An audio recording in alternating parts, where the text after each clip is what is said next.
این شام با بخش از شهری گدانسک آمدیم که در طول 2 سال اخیره که من در اینجا زندگی کردم باره هم با اینجا نآمده بودم و در اصل یک مکان است که خیلی خاموشی است و در اون طرف این گونه کوهچک‌های خورد دارد و اونجا ماه است. اکنون نمیدونم که چطور با اون بالا رفت، شاید که یگان راهی مخصوص باشد و یا اینکه تنها همین گونه بالا با بالا میروی، ولی نمیدونم.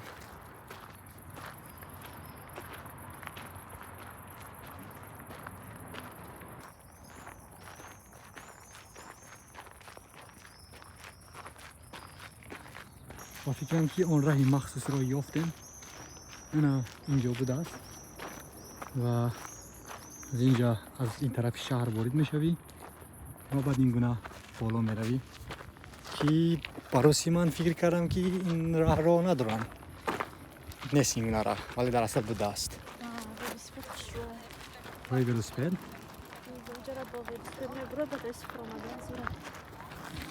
از اون طرف؟ خیلی بالا پایین می‌خوای. از بالا را؟ واو. پس در اینجا هر بیگه آمده یک دور میزنید؟ پسر من بیا درس تمام شد بیا.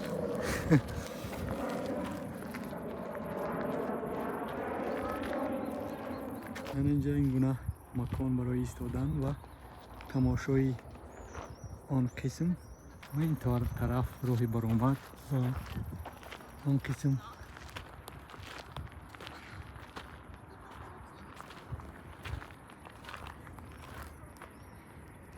فکرم که این شاید که مکان باشد برای جنگ یا که پنهان شوی، نمیدونم. شاید کسی تو را بینک باشد، ولی نشاید دیده. اوه واو. کنی ماه ببین. ماه؟ کنی یه بار چی شد؟ دیدی؟ یک تای دیگر در اون طرف هم این گونه است.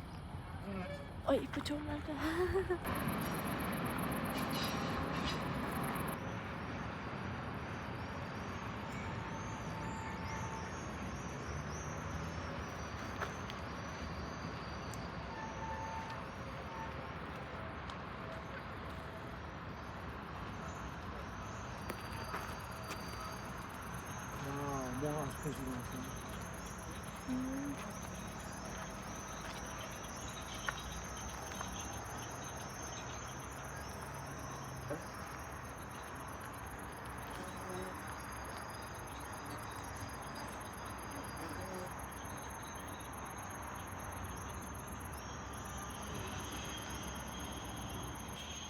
بله، جایی که می آیی و ماه را میبینی و اون قسم دیگری شهر را با این پیش بینک ها میبینی و خلاصه که با فکرم با همین این ولاگی یا اینکه بله ولاگی خوردکک را به اتمام میرسانیم و تا بازدید.